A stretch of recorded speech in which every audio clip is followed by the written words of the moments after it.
skal vi lære at binde et snørebånd. Det har jeg glædet mig til. Jeg starter med at løsne skoen, trækker op i den her, på, og så binder vi lige en knude. Så skal den ind her.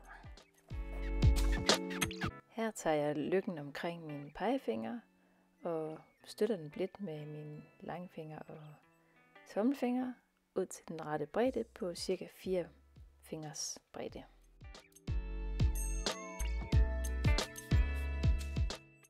Og så tager jeg fat her med mine tommelfinger på de her, trækker dem her, de nederste fingre lidt tilbage, og så skal den her altså henover. Og så tager jeg den her ind under tommelfingeren. Så giver jeg slip. Så tager jeg fat i lyggen her, og så kan jeg altså lige trække, imens jeg stadigvæk holder fast med fingeren, så kan jeg lige trække igennem. Og whoopty! Ej, så kom der jo en sløjfe. Jeg håber også, det lykkes for jer. Tak fordi I ser med.